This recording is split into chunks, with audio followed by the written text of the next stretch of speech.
Hi, everyone. Welcome to another episode of SLP's Wine and Cheese. I'm Deb, and Maria couldn't make it today, but you guys are in luck because I am joined today by Quintina Briscoe from Pediatric Speech Lab, and we're going to talk all about generalization and carryover of speech and language skills. Say hi to everyone. Hi, everyone. How are you? Yeah, I'm so glad that we were able to schedule this. I can't wait to ask you questions about the app that you created and just talking about generalization of skills that we teach. But before that, what are we drinking? This is a wine and cheese podcast. So I'll go first. I have a tall glass of H2O water. It is straight faucet water. There's not even an ice cube in it. Yeah, just straight water. What about you, Quintina? We are drinking alike today because I have here a 16.9 full ounce bottle of Deer Park water. Ooh, fancy.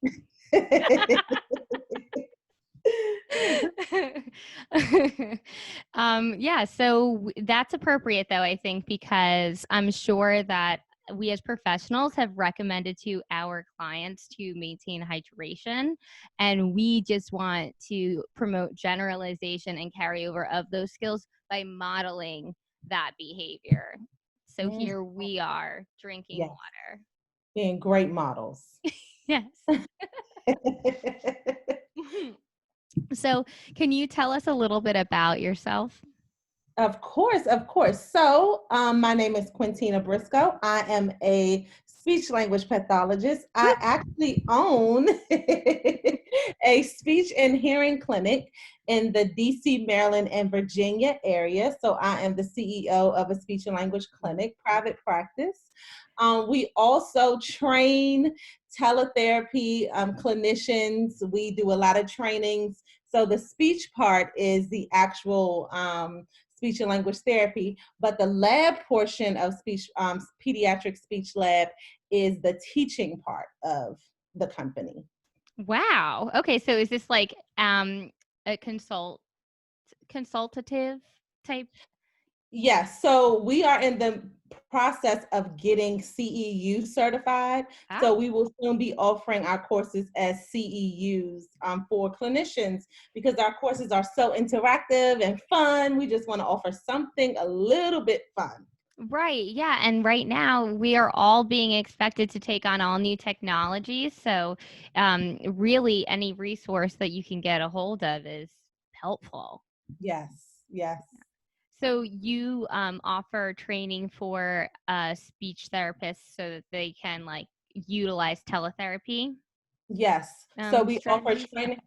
Yes. So we offer training for speech pathologists as well as parents with children who have autism. Oh, So we offer a range of trainings, but most of them are for parents, for education and carryover, what we're talking about today. And then right. also for speech pathologists who are jumping into teletherapy. Just this week, we did a training on managing behavior. So we do a whole bunch of different webinars and trainings. That's fantastic. I saw your behavior webinar and I was wondering if is it only available live or can you watch it again?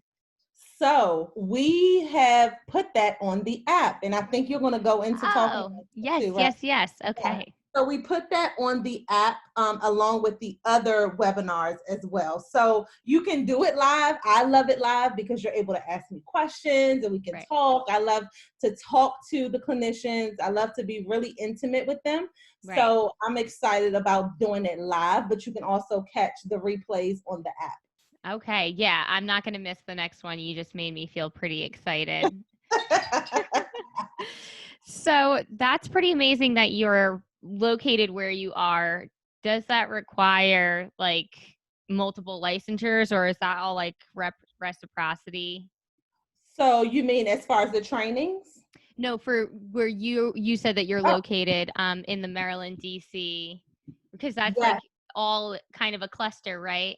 Yes, that is a cluster, but as you know, state by state, we have to have different licensing. Right, yeah. So also, because Pediatric Speech Lab is a teletherapeutic company, we're also licensed in a lot of states on the East Coast. So we're Okay. licensed in New Jersey, Delaware, New York, Pennsylvania, DC, Maryland, and Virginia for Wow. teletherapy services. Yes. That's amazing. Wow. So, how long have you been a SLP? So I have been a speech language pathologist for 7 years now. Nice. Yes, but I've always been in the field. I actually started out doing ABA, Oh, okay. and then I started to do SLPA, and then quickly went to get my master's in speech pathology. Oh, wow. Very nice. So, do you feel like a lot of your therapy kind of like has a little bit of that ABA background to it? Like, do you apply that? 1000%. Oh my goodness. Yeah, Yeah. which is why I felt like I knew a lot about managing behaviors, Mm-hmm. because in ABA, it's a behavioral therapy. So, yes, I really feel like ABA assisted me with managing behaviors in my therapy session 1000%. Nice. Yeah. I feel like I haven't been trained in ABA, but my research and what I've seen from it, I do just like the classical conditioning. I feel like I always incorporate that in my therapy. It's Mhm. like if you do this, then something wonderful will happen. Exactly. It's all about the cause and effect. Yes. Exactly. Yeah. I got the Google Chrome extension for confetti. And then if you hit Uh-huh. Control B, your whole screen just Oh, confetti. wow. Yeah, right? I should screen share with you. So Yes, I've never heard about that before. yeah. So if you do a good job, then I will be like, yay, and then hit this little hat or hit Control B. You see that?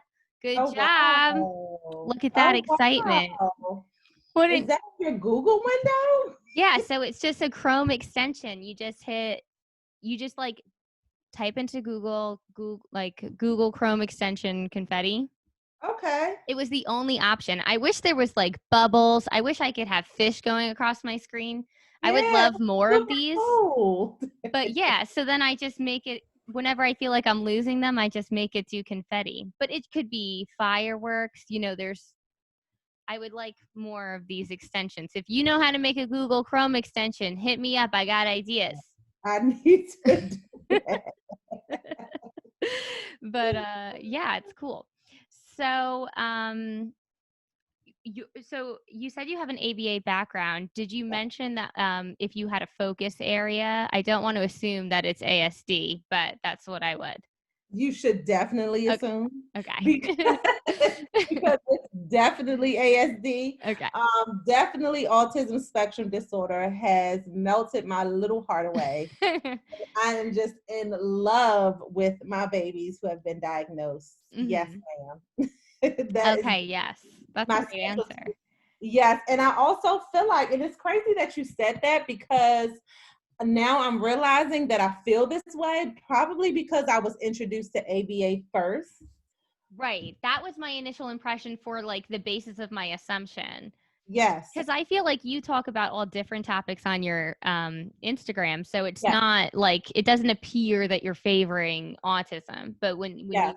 when you said ABA, that's why I was like, oh, so And I are feel those like your faves? that's where the favoritism came from, actually, and I'm Hmm. just realizing that. Thank you. Well, you know what? I am all for favoritism. I think that that's nonsense when people try to say they don't have a favorite or like it's not good to have Yeah. favorites. Hmm. I have a favorite plant. Yes. We don't have to talk about what Well, what is your favorite? in speech pathology, my Yeah. favorite group. So I'm finding that I love just the 3 to 5 year olds, just Okay. expressive language and overall clarity of speech. Yes. That Okay. is my favorite. So developmental language, but that specifically, especially Okay. like I have these like new little guys, and like some are on the spectrum, some are not. And it's just like crazy when you find this thing that they like or that they're good at, or you can get them to do. And then you just like keep working from that. And then you see how much you can get them to do. It's very exciting. It is very exciting, and seeing them grow Yeah. from one area to another developmental milestone is very exciting. I agree. Right. Yeah. So bringing us to our topic. So, what does carryover and generalization of skills look like?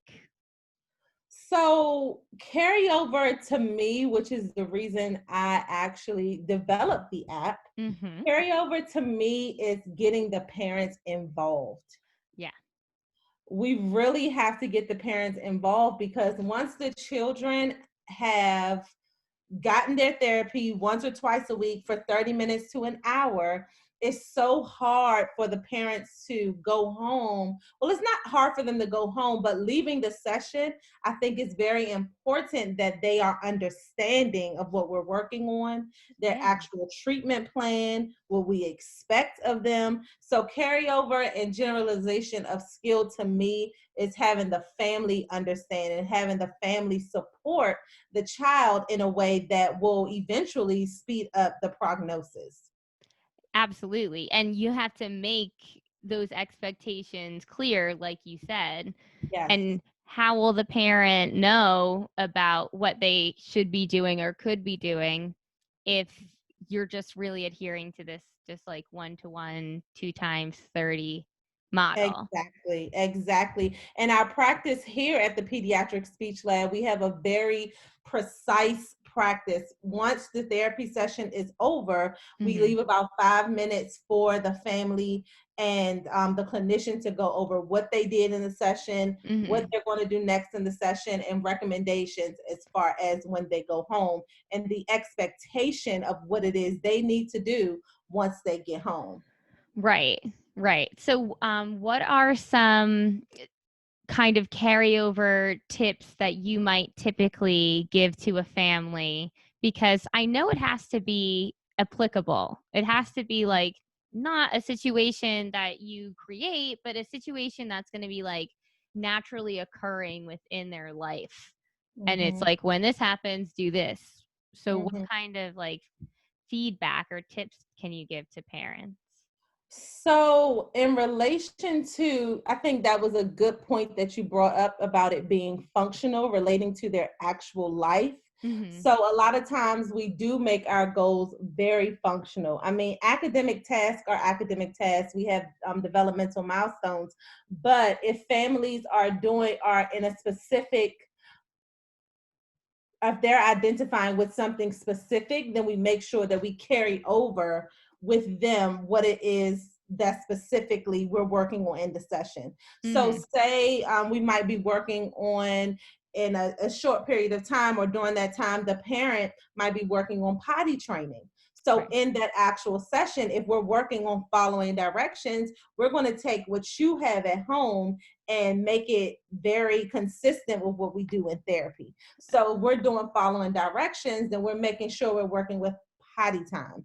Or if they're sitting trying to work at mealtime, then we'll make sure we incorporate mealtime. So making it very functional so that when they are out of the session, then they go home and the carryover is easier, because the parent's able to grasp the concept and then the child is in a familiar situation. Right. Yeah. So it seems like you could probably use maybe like social stories and Mhm. that would be like an easy way to carry. So like if you had the same social story for potty training in the session that you do Right. at home, then you can. Exactly. Yes. Okay. And then it goes into, we also, and that's just like the app to assist with carryover. We also have potty training courses for parents on the app. Oh So they're not, wow.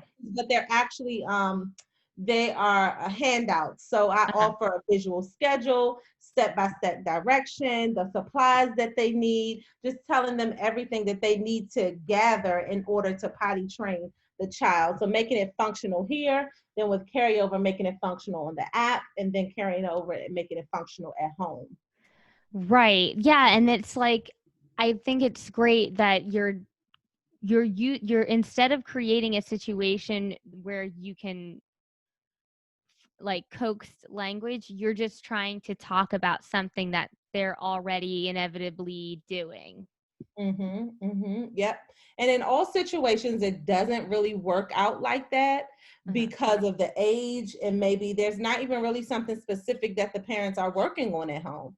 So Hmm. sometimes it works out that way, and sometimes it does not. Right. Yeah. So lately, well, actually, I guess my whole career, that Hmm. except for the teletherapy part, um, I would always try to think about carryover because I wanted not only for the child to make progress, but like also I wanted everything that we do in speech to seem familiar so that the parents know that like what we were working on and that we were working and that there was something that we were targeting. So um, I would often find myself drawing pictures, and I would try to do like the speech exercises on the pictures that I drew so many times in the session, so that when the kid did leave, hopefully if the parent asked them like, what is this, the child could just like automatically do it. Right.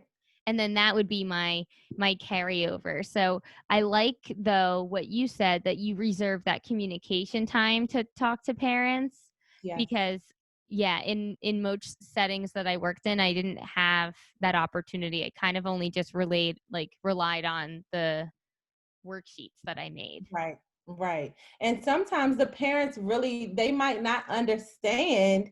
I think a lot of times Yeah. we as professionals, as specialists, we don't realize that we could be talking about cluster reduction or reduplicated babbling or something like that. And they're Hmm. like, what is What that? is Like, that? Yeah. what is, you're telling me something, but I'm not sure what you're telling me. So it could be French to them Right. in relation to a mechanic. He knows how to cook, to fix a car. So if he says something about the spring or the catalytic converter or something like that, we're not looking, we're just I'll be looking like, how much is that? Do crazy. I need it?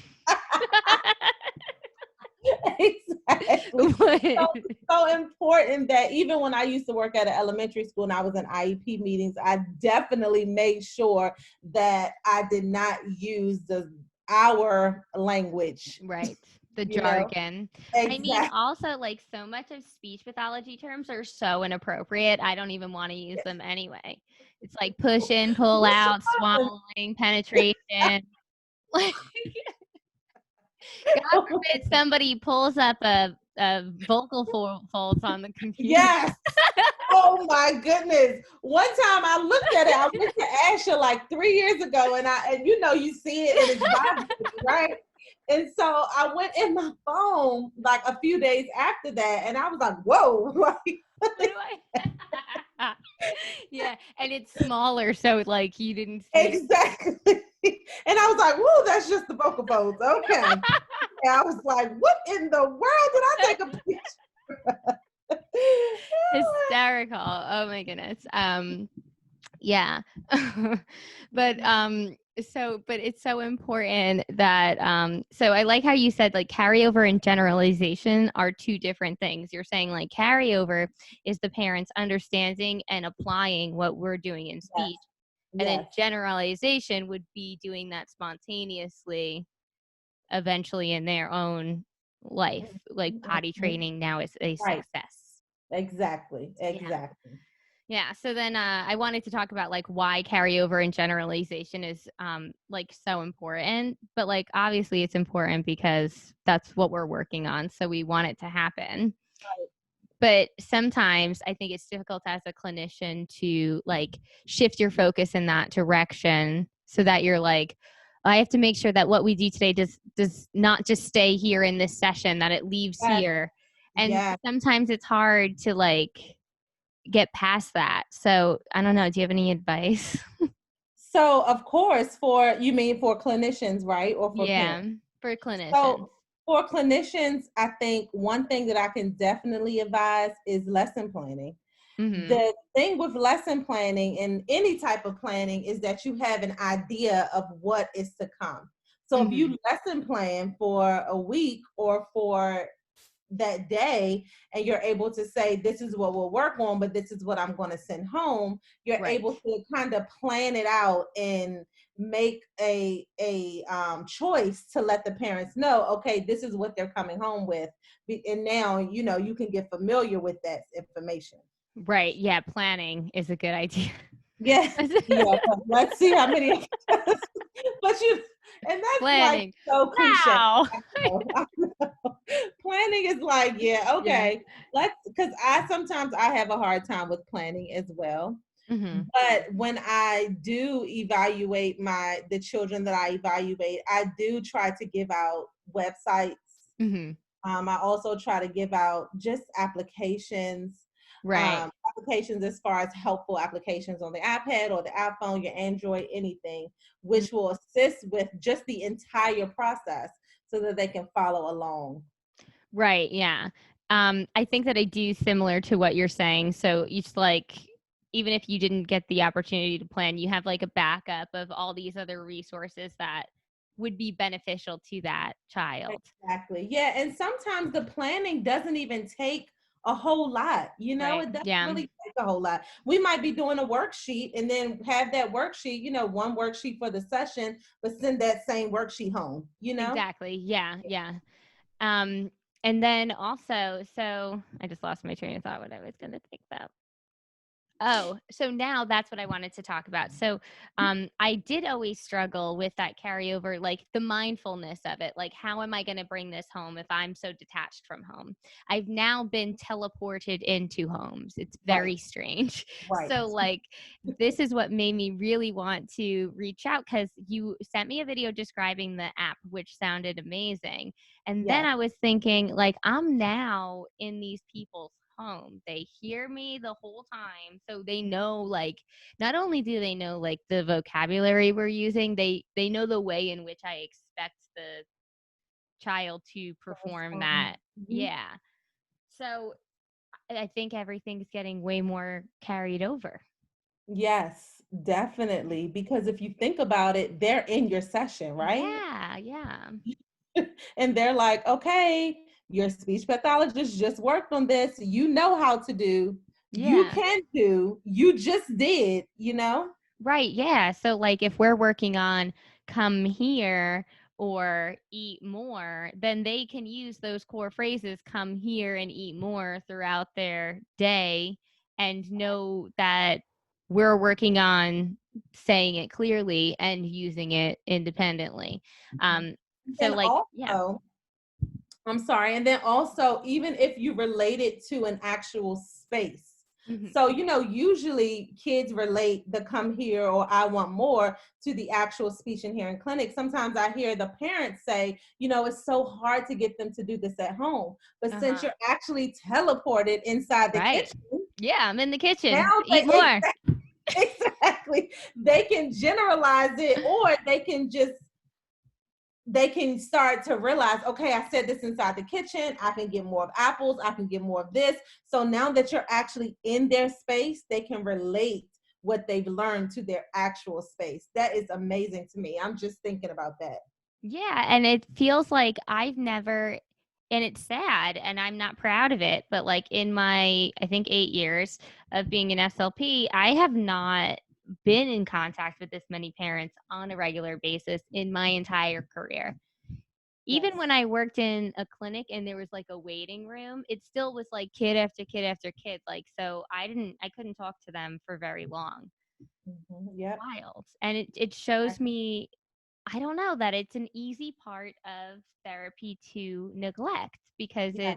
it's hard. But I want to talk about like how clinicians can successfully promote carryover and generalization of skills. So we already touched a bit upon it, but do you have anything else to add? Yeah, so I would say to take the initiative, for the clinicians to take the initiative to open up the door for Mm-hmm. parents to ask questions. A lot of times they see us as the specialists, When we go to the doctors, some people are asking question after question. I'm that person. I'm going to ask you question after question. But some people can have an intimidated nature, Right. for the doctor or for the specialist, So I would say just to make sure you're opening up the door to those questions for the parents, because generally if the parents have a young child who suffers from something that you're working on, they're going to have a ton of questions. So that's my first thing, making sure you open up the door to the parents seeing if the parents actually have questions. So if you know that the parent might be a little weary about something, or just opening up the lines of communication, letting them know that it's okay. Is there anything else I can help you with? Is there any Right. other questions that you might have? Right. Yeah. And I think that what I like about what you said is like you have to open the door, but like by opening the door, you're setting that expectation. So Yes. if you don't start off that way, then like it is difficult to change your relationship and your routine with this family. Mhm. If every other day they just walked out and it was over, it's gonna be hard to like change that and sit down and speak. But if you Yeah. go into it being like, these are the expectation at the beginning or at Right. the end of the session, we will spend this much time discussing what has gone on and what we plan to do next or whatever. Right. And then that also gives them the, okay, I need to be involved as well. Right. Because if they're just coming in and out like a revolving door, it's kind of like, oh, that the speech pathologist has it. I mean, that's fine, Right. but that's not what we want them to do. We want them to, we want to intrigue so that they can ask the questions and know that, hey, in this process of getting your child to a certain level, reaching developmental milestones, you actually have to be involved. Right. So making sure that they know that they're an active, very active part of the child's progress. Right. Yes, absolutely. Sometimes it's hard because, like, some people might be like, I took you to piano, learn piano. Like, I took you to speech, like, do speech. So, Right. but that's not how it works. Yeah, that's not how it works, and that's not how we're going to get your child better. Right. It's Yeah. just not how we're going to get your child better. And we're not asking them to actually sit in the sessions. Hmm. We're not asking them to be the speech pathologist. And however, in some cases, and mostly with early intervention, they're doing a new model where the parent is actually in the session learning the skills so that the child can carry over and the parent can be responsible at home. So that is a new model. Yeah. And that's a bit of what I've been doing for all of my individuals with complex communication needs that I've been seeing over teletherapy. Mm-hmm. I've had to just have mom or dad sit with them and do what I am instructing them to do, and um, they have been one surprised that the child does as much as they do, but then two, they've also received pushback because it's not something that the parents ordinarily demand of them, and Mm-hmm. that's hard to get around. Yeah, it's hard to get around, but it's possible. Right. Yes, yes, yes. Um it is hard to get around, but um right now, so like now they see what we're doing and they apply it and they increase their expectation. And I think that when like they put that responsibility on the child, then that like builds their confidence and they're like, Yeah, well, it's expected that I do it like this, and they're not gonna like stop asking me to do it until I do it like this, so I'm just gonna yeah, do it. And then they do it yeah. and they're like, mm-hmm, yeah, I'm good at that. Exactly. And then a lot of times too, it's difficult to for the parents to correct the behaviors like us as the professionals correct the Right. behavior, right? So we're correcting the behaviors and we have a behavior chart and a behavior board, but when you get home with the parents, they're like, I don't have to listen to that, but you do, because now we're using that same structure that we use in the clinic, we're Right. going to use it at home. And it's just like a little bit of energy, just like different kind of energy. So it's Yeah. like, would you rather, get the behavior and then feel the frustration, or just put a little bit more energy towards committing to the plan and then see like results? Just a little mindset, like Yes, switch. Switch. But Mm-hmm. it is hard for parents though, because they're just like, this is mommy. Mommy's got all the snacks. If I cry, mommy's there. When I go to bed, there she's again, so it's like more, their Yeah. day is not as broken up as ours is. So Yeah, I but can I do understand. promote, Yeah. though I promote, even with the children with autism spectrum disorder, I promote a schedule at home. I mean, Okay. of course, you will have that downtime, but I definitely promote the structure because children on the spectrum do really well with structure. Right. Yeah. And the whole family, I think it just like kind of Of course. clarity there. Yes, of So course. I want to hear more about this app. Um, why did you create the app? What can people find on there? And why is it so important to you? Like, of all the things that you could create, what was your why for this? Oh my goodness. My why for this app was for carryover. Yeah.